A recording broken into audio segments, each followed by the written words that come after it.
Hello and welcome students to the official YouTube channel of Royal Defence Academy, a platform which pave your path of success. Myself Hipendra Singh Rathod, and today we will do a very important topic from your exams point of view, that is light chapter. Light, first of all we need to know what is light.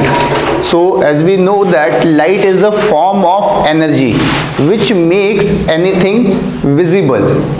Okay जिसकी वजह से हम किसी चीज को देख पाते हैं, ऐसी लाइट, ऐसी जो एनर्जी है वो आपकी लाइट कहलाती है। ठीक है, अब ये लाइट किस तरह से वर्क करती है किसी चीज को देखने में, तो जब भी लाइट किसी सोर्स से, दो तरीके के सोर्सेज की यहाँ पर बात होती है, एक होते हैं ल्यूमिनस, एक non luminous. Non luminous are such type of sources which emit light और विच जनरेट लाइट। जिनसे लाइट जनरेट हो रही है, जिनसे लाइट एमिट हो रही है, वो आपके ल्यूमिनस ऑब्जेक्ट्स कहलाते हैं, जबकि ऐसे ऑब्जेक्ट जो लाइट एमिट नहीं करते हैं वो नॉन ल्यूमिनस कहलाते हैं। तो जब किसी ल्यूमिनस ऑब्जेक्ट से लाइट निकल रही है और वो किसी सरफेस पर टकरा करके, किसी सरफेस पर गिरती है और वहां से रिफ्लेक्ट होकर के, वहां से टकरा करके जब हम तक पहुंचती है, हमारी आंखों तक पहुंचती है, तो हमें वो चीज विजिबल होती है।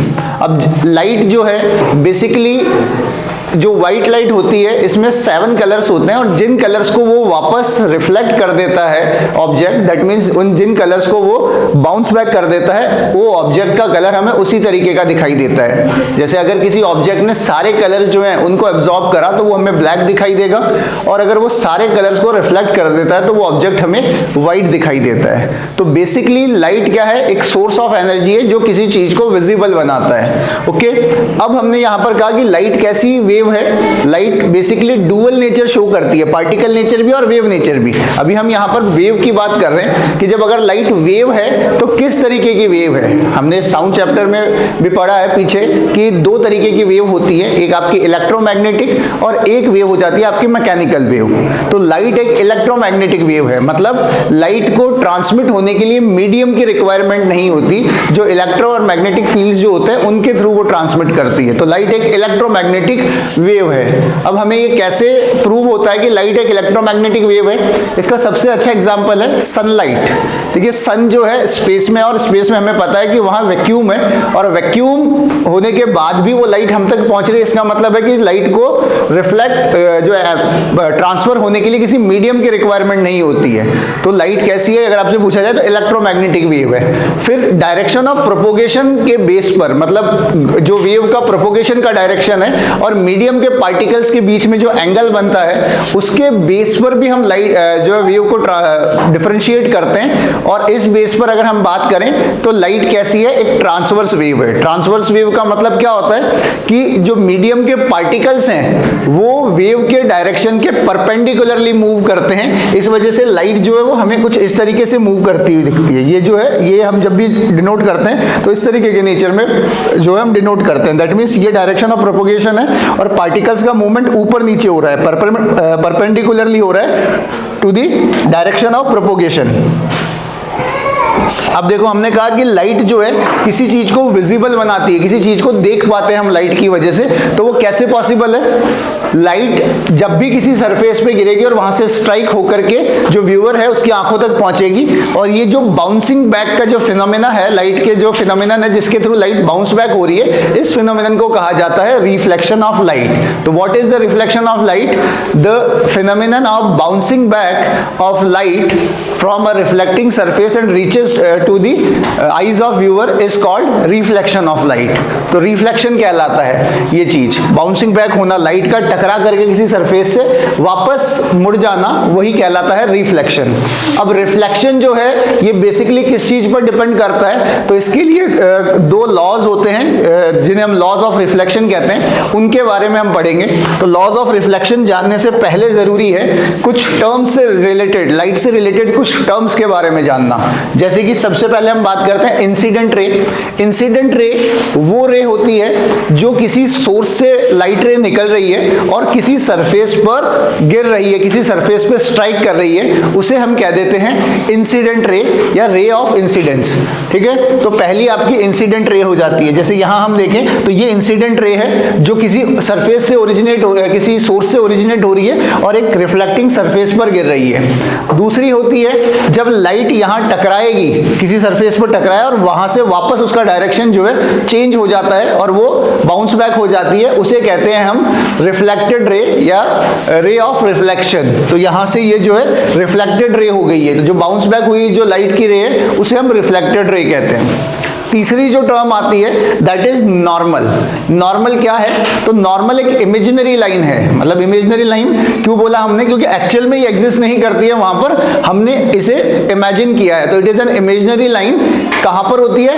At the point of incidence. Incidence का जो पॉइंट है जहां पर लाइट, पॉइंट ऑफ इंसिडेंस मतलब जहां पर लाइट इंसिडेंट हो रही है, जहां पर लाइट गिर रही है, उस जगह को कहते हैं पॉइंट ऑफ इंसिडेंस। वहां से हमने एक इमेजिनरी लाइन मानते हैं जो रिफ्लेक्टिंग सरफेस के कैसे होगी? परपेंडिकुलर होगी। हमेशा रिफ्लेक्टिंग सरफेस के परपेंडिकुलर होती है नॉर्मल। ओके, उसके बाद में हमने कहा पॉइंट ऑफ इंसिडेंस। तो पॉइंट ऑफ इंसिडेंस हमने बताया जहां पर इंसिडेंट रे गिरेगी उसे हम पॉइंट ऑफ इंसिडेंस कह देंगे। अब पॉइंट ऑफ इंसिडेंस जो है वहां पर हमने नॉर्मल बनाई, तो दो एंगल यहां पर ड्रॉ होते हैं। एक होता है आपका इंसिडेंट रे और नॉर्मल के बीच में जो एंगल बन रहा है, इस एंगल को हम कह देते हैं angle of incidence. This angle between the reflected ray, the incident ray and normal is called angle of incidence, whereas the angle between reflected ray and normal is called angle of reflection. Okay, तो ये कुछ terms हैं जो light से related रहते हैं, reflection से related है।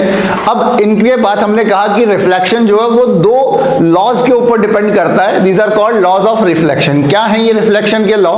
तो ये रिफ्लेक्शन के लॉ देखिए जो है क्या कहते हैं। पहला ये कहते हैं कि हमेशा जो एंगल ऑफ इंसिडेंस है, दैट मींस जो एंगल आई है वो हमेशा इक्वल होगा किसके? एंगल ऑफ रिफ्लेक्शन के। ओके, तो एंगल ऑफ इंसिडेंस और एंगल ऑफ रिफ्लेक्शन यानी angle I is always equals to angle R. इन दोनों के बीच का जो एंगल बनेगा वो हमेशा बराबर होगा। दूसरा, इंसिडेंट रे, रिफ्लेक्टेड रे और नॉर्मल तीनों ही चीजें एक ही प्लेन में लाई करेगी। तो देखें यहां पर ये एंगल आई है और ये एंगल आर है, ये हमेशा इक्वल होंगे। कहने का मतलब अगर कोई लाइट जो है वो एंगल ऑफ इंसिडेंस 30 डिग्री का बना रही है तो रिफ्लेक्शन का जो एंगल है वो भी 30 डिग्री का बनेगा। और ये ध्यान रखना हमको, एंगल ऑफ इंसिडेंस या एंगल ऑफ रिफ्लेक्शन हमेशा नॉर्मल के साथ बनने वाले एंगल होते हैं। कई बार बच्चे कंफ्यूज होते हैं इसमें, इसको रिफ्लेक्टिंग सरफेस के साथ एंगल समझते हैं। ये जो रिफ्लेक्टिंग सरफेस है उसके साथ एंगल नहीं बनता है, ये नॉर्मल के साथ बनने वाला एंगल होता है। ओके, और दूसरा जो लॉ है वो क्या कह रहा है कि इंसिडेंट रे, रिफ्लेक्टेड रे और नॉर्मल तीनों एक ही प्लेन में लाई कर रहे हैं, एक ही सरफेस पे लाई करेंगे। तो ये दो लॉज जो हैं ये लॉ ऑफ रिफ्लेक्शन के अंडर आते हैं और जो रिफ्लेक्शन का जो पूरा जो फिनोमिनन है वो इन्हीं लॉज पर डिपेंड करता है। तो आई होप ये टर्मिनोलॉजीज अपने समझ में आई हैं सारी। इसके बाद अगर हम आगे की बात करें तो होता है आपका टाइप ऑफ रिफ्लेक्शन। रिफ्लेक्शन के टाइप, तो बेसिकली हम यहाँ रिफ्लेक्शन को दो तरीके से डिवाइड करते हैं। एक होता है आपका रेगुलर रिफ्लेक्शन या स्पेक्टेकुलर रिफ्लेक्शन और दूसरा होता है आपका इररेगुलर और डिफ्यूज रिफ्लेक्शन। दो तरीके के रिफ्लेक्शंस हो जाते हैं, रेगुलर और इररेगुलर रिफ्लेक्शन। रेगुलर रिफ्लेक्शन किसे कहा जाता है? तो ऐसा रिफ्लेक्शन जिसमें जो जितनी भी रिफ्लेक्टेड रेज हैं वो सभी एक दूसरे के पैरेलल होंगी, एक दूसरे के पैरेलल जो है वो चलेंगी जितनी भी रिफ्लेक्टेड रेज हैं। जबकि इररेगुलर रिफ्लेक्शन या जो आपका डिफ्यूज रिफ्लेक्शन होता है उसमें जरूरी नहीं है कि जितनी भी रिफ्लेक्टेड रेज हैं वो पैरेलल हों, तो वो पैरेलल नहीं होंगी। तो ऐसा जो रिफ्लेक्शन जिसमें रिफ्लेक्टेड रेज पैरेलल नहीं होंगी वो क्या होगा? आपका इररेगुलर या डिफ्यूज रिफ्लेक्शन कहलाएगा। इररेगुलर रिफ्लेक्शन और डिफ्यूज रिफ्लेक्शन में बेसिकली एक और डिफरेंस है। रेगुलर रिफ्लेक्शन जो आपका है वो होता है हमेशा प्लेन सरफेस पे, जो एकदम पॉलिश या प्लेन सरफेसेस हैं जिनमें इरेगुलरिटीज नहीं हैं या फिर बिल्कुल ना के बराबर है, ऐसे सरफेस के अंदर आपका कौन सा रिफ्लेक्शन होता है? रेगुलर रिफ्लेक्शन होता है। वहीं जो अनइवन सरफेसेस हैं जिनमें इरेगुलरिटीज ज्यादा है उन सरफेसेस के अंदर डिफ्यूज रिफ्लेक्शन देखने को मिलेगा। तो किस तरीके के होते हैं बेसिकली ये रिफ्लेक्शंस, तो इसको देखें हम थोड़ा सा समझ लेते हैं। कुछ इस तरीके से ये रिफ्लेक्शंस होंगे।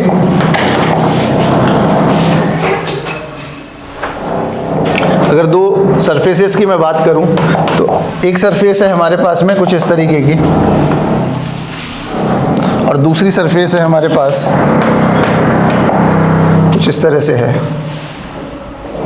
एक अनइवन सरफेस है। तो इस पर जो हमेशा जो आपकी रिफ्लेक्टेड रे होंगी इस सरफेस पर, ये आपकी इंसिडेंट रे है,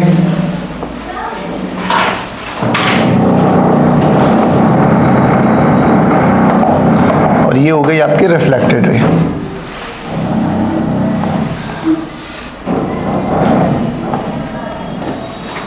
तो रेगुलर रिफ्लेक्शन के अंदर हमेशा आपकी इंसिडेंट रे तो हमेशा ही पैरेलल रहनी है, जो रिफ्लेक्टेड रेज हैं वो भी पैरेलल होंगी, जबकि डिफ्यूज रिफ्लेक्शन के अंदर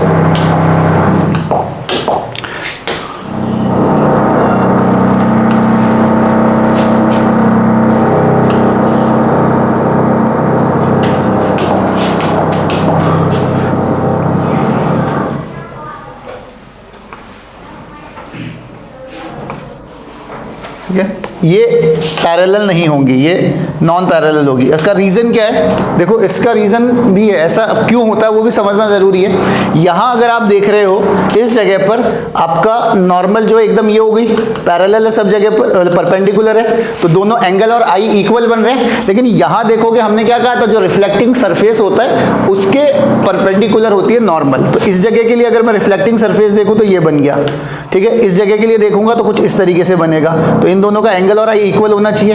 इस जगह के लिए देखूंगा तो ये बनेगा। तो क्योंकि इनके नॉर्मल ही जो है वो अनइवन हो रहे हैं, नॉर्मली अनइवन सरफेसेस पे बन रहे हैं, तो इस वजह से इनकी रिफ्लेक्टेड रेज जो है वो भी अनइवन होती है। तो ध्यान रखिएगा, रेगुलर रिफ्लेक्शन उसके अंदर क्या होता है, रेगुलर रिफ्लेक्शन में हमेशा जो रिफ्लेक्टेड रेज हैं वो एक दूसरे के पैरेलल होंगी रेगुलर रिफ्लेक्शन में।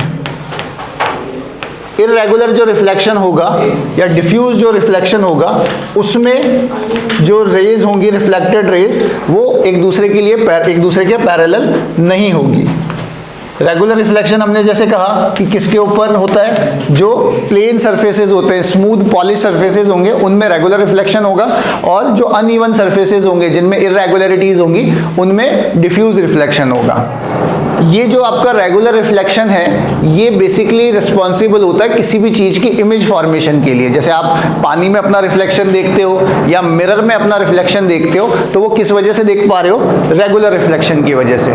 जबकि डिफ्यूज रिफ्लेक्शन जो है वो किसी चीज़ को विजिबल बनाने के लिए रिस्पॉन्सिबल है। जो भी चीज़ें आप देख पा रहे हो वो सब रेगुलर जो डिफ्यूज रिफ्लेक्शन या इररेगुलर रिफ्लेक्शन की वजह से देख पा रहे हो, क्योंकि वहाँ से उन रेगुलरिटीज से लाइट रिफ्लेक्ट होकर के हमारी आंखों पर अलग अलग एंगल से पहुँच रही है, इसलिए हमको कोई भी चीज जो होती है वो विजिबल होती है। चाहे हमको कोई बहुत स्मूथ लगे कोई सरफेस, लेकिन उसमें माइन्यूट क्या होती है, इररेगुलरिटीज होती है। ये हमने पीछे फ्रिक्शन चैप्टर में भी इस चीज को पढ़ा हुआ है कि कोई भी जो पॉलिश जो आपको नॉर्मल सरफेस दिखाई देती है जो स्मूथ है, एक्चुअल में उसमें भी क्या है, माइन्यूट इररेगुलरिटीज हैं। तो उन इररेगुलरिटीज से डिफ्यूज रिफ्लेक्शन होता है।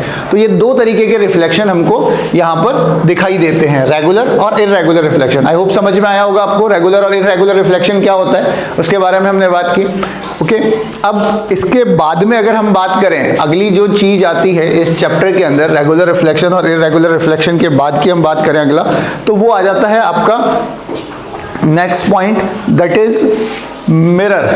ठीक है, मिरर में जो कैरेक्टरिस्टिक जो होते हैं, प्लेन मिरर से जो इमेज बनती है उसके बारे में। अब बेसिकली पहले समझेंगे हम कि मिरर क्या होता है। तो देखो, कोई भी रिफ्लेक्टिंग जो सरफेस है, हमने क्या किया, एक प्लेन ग्लास लिया और उसकी एक साइड जो है उसको हमने पॉलिश कर दिया, सिल्वर जो होता है आपका उससे पॉलिश कर दिया। तो जो उसकी सामने वाली सरफेस है, जैसे अगर मैंने ये मिरर मान लेता हूँ, मैं ये ग्लास है, इसके पीछे वाले पार्ट को मैंने पॉलिश कर दिया, तो अब जो आगे की जो सरफेस होगी वो कैसी हो जाएगी, रिफ्लेक्टिंग हो जाएगी। अब इस पर लाइट जो गिरेगी वो इसके चारों उसके आर पार नहीं जाएगी। बेसिकली हमने पढ़ा है 3 तरीके के मीडियम्स होते हैं। एक होता है आपका किस तरीके का मीडियम, ट्रांसपेरेंट होता है जिसके थ्रू लाइट जो है पूरी तरह से पास हो जाती है। एक होता है ट्रांसल्यूसेंट जिसमें से पार्शियली लाइट जो है वो पास होती है, और एक होता है ओपेक मीडियम जिससे लाइट बिल्कुल पास नहीं होती है। तो यहाँ पर हमने क्या किया, जब उसके पीछे सिल्वर की कोटिंग कर दी तो ये सरफेस रिफ्लेक्टिंग हो गई, मतलब अब इस पर लाइट जो गिरेगी वो बाउंस बैक होकर के वापस आएगी। ठीक है, तो यहाँ पर जो मिरर होता है वो बेसिकली क्या है, a plane surface which one part is polish by silver, silver से पॉलिश रहता है जिसकी वजह से वो रिफ्लेक्टिंग सरफेस बन जाता है। ठीक है, तो इस तरीके से जो मिरर होता है, अब 2 तरीके के मिरर की बात आती है, एक आता है आपका प्लेन मिरर और एक आता है स्फेरिकल मिरर। अभी हम यहाँ पर पहले बात करेंगे प्लेन मिरर के बारे में कि प्लेन मिरर कैसे फंक्शन करता है, या प्लेन मिरर में जो इमेज बनती है उसके क्या कैरेक्टरिस्टिक्स होते हैं, तो उसको समझते हैं। देखिए हम पहले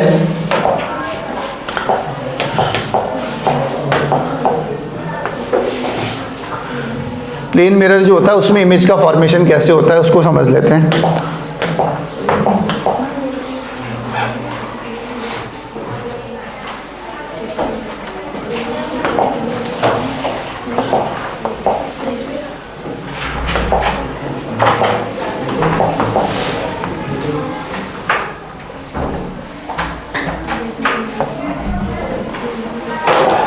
ठीक है, ये हमारे पास में एक मिरर है जिसका ये पीछे पॉलिश पार्ट हो गया।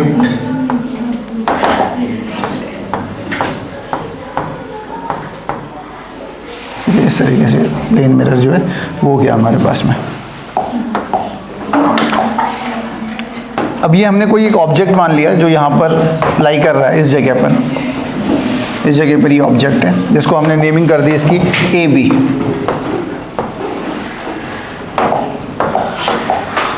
अब देखें इस ऑब्जेक्ट से जो लाइट आएगी वो कुछ इस तरीके से आएगी पैरेलल। अगर हम बात करें प्रिंसिपल एक्सिस जो है उसके पैरेलल जो लाइट रे आती है तो पैरेलल लाइट आएगी।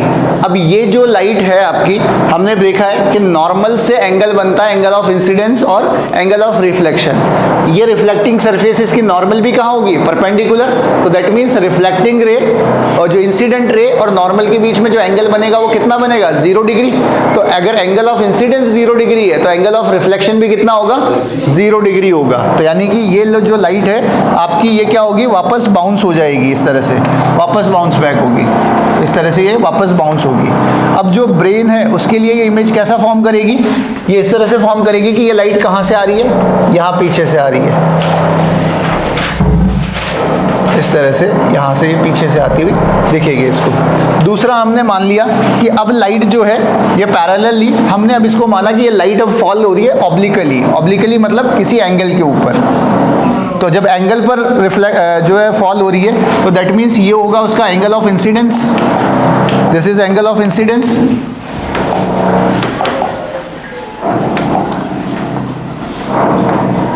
तो जब एंगल ऑफ इंसिडेंस इतना होगा तो एंगल ऑफ रिफ्लेक्शन भी बनेगा इसका, तो इसका एंगल ऑफ रिफ्लेक्शन बन जाएगा कुछ इस तरीके से। तो ये इसका एंगल ऑफ रिफ्लेक्शन हो जाएगा। ओके, अब ये जो इमेज अगर मैं इन दोनों जो लाइट रेज है, रिफ्लेक्टेड रेज, अगर इनको आगे की तरफ एक्सटेंड करता जाऊं तो इनके बीच का एंगल बढ़ता ही जाएगा। दैट मीन्स ये कहीं पे इंटरसेक्ट ही नहीं करेंगी। तो हमने क्या किया, इनको पीछे की तरफ एक्सटेंड किया। पीछे की तरफ तो ये बढ़ सकती हैं, पीछे की तरफ जाकर के तो अगर मैं इनको चेक करूंगा तो ये पीछे की तरफ एक पॉइंट पे मिलती हुई नजर आएंगी।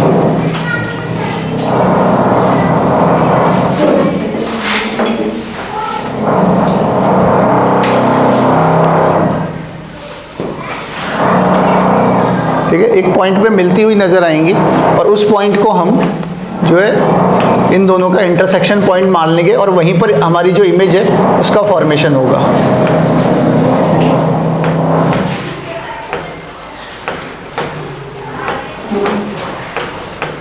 ठीक है, ये जो है ये पॉइंट हमने मान लिया जहाँ पर जो ऑब्जेक्ट है उसका इंटरसेक्शन होगा और इमेज का फॉर्मेशन जो है वो यहाँ पर हमको दिखाई देगा बना हुआ। तो इमेज का फॉर्मेशन जो है ये यहाँ पर हमको दिखेगा।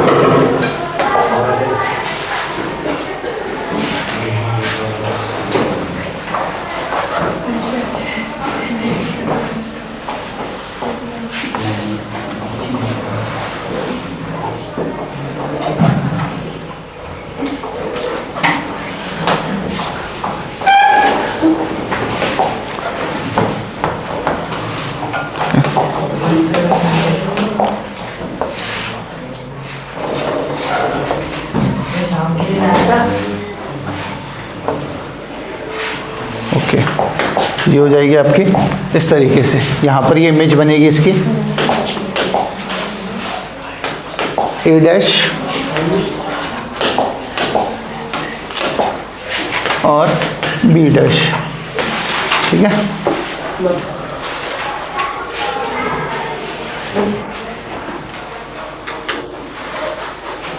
ठीक है,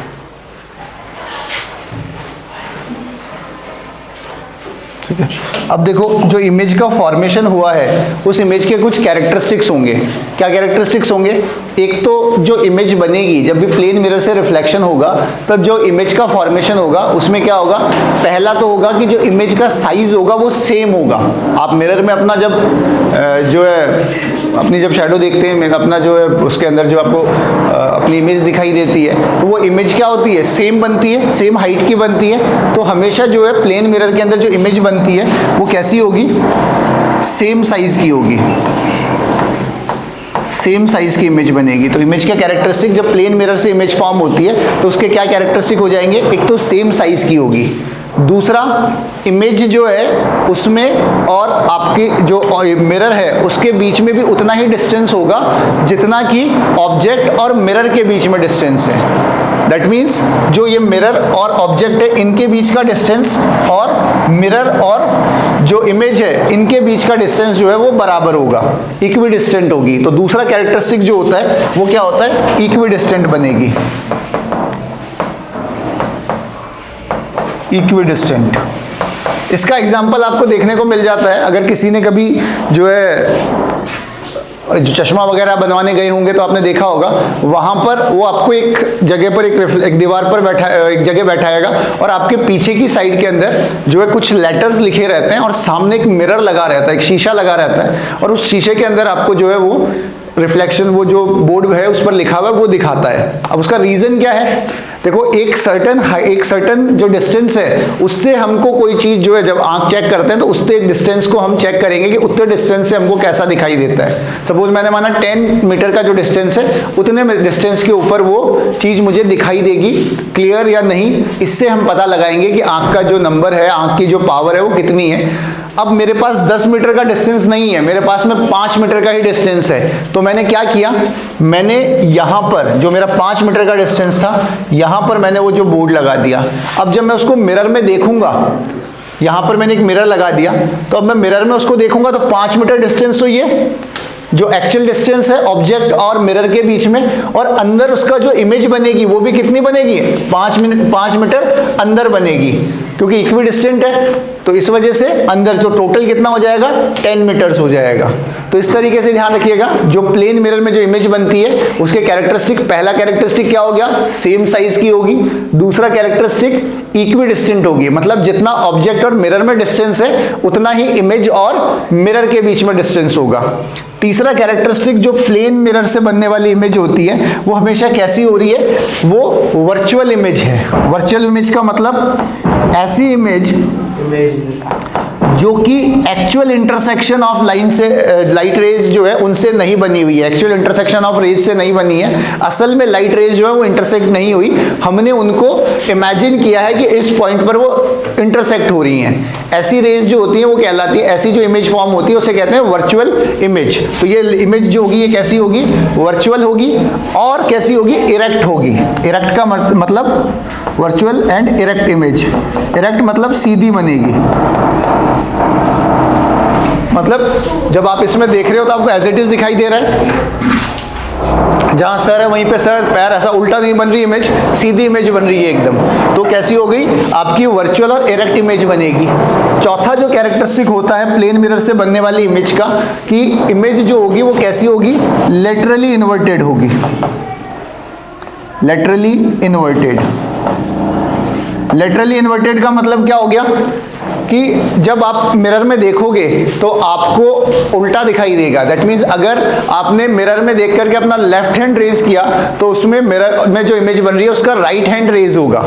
ठीक है, आप जो है कुछ किसी ऑब्जेक्ट को में अंदर, जैसे अगर हमने ये देखा, अगर आप इस तरह से बी जो हमने लिखा हुआ है उसको अगर मैं मिरर में देखता हूं तो वो मुझे कुछ इस तरीके का दिखाई देगा, इस तरीके से दिखाई देगा, उल्टा दिखाई देगा।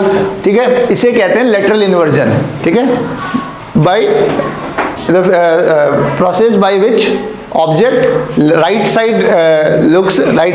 Side appears left and left side appears right is called lateral inversion, उसको हम लेटरल इन्वर्जन कहते हैं। और इसी लेटरल इन्वर्जन का हमको एक एग्जांपल जो देखें वो हमको किस में देखने को मिलता है, जो आपके एम्बुलेंस व्हीकल होता है उस पर आपने अगर आगे देखा हो तो लिखा रहता है आपका एम्बुलेंस उल्टा लिखा रहता है, ठीक है, इन्वर्टेड, लेटरली इन्वर्टेड लिखा रहता है। उसका रीजन यही होता है कि सामने वाली गाड़ी के अंदर जब जो पर्सन गाड़ी चला रहा है, जब वो अपने जो उसके अंदर जो मिरर है आपका इनसाइड जो रियर व्यू मिरर है उसमें जब देखेंगे तो वो पीछे लिखा हुआ एम्बुलेंस जो है वो क्लियर साफ दिखाई दे, जिसकी वजह से एम्बुलेंस को आसानी से जो है जाने के लिए रास्ता दिया जा सके।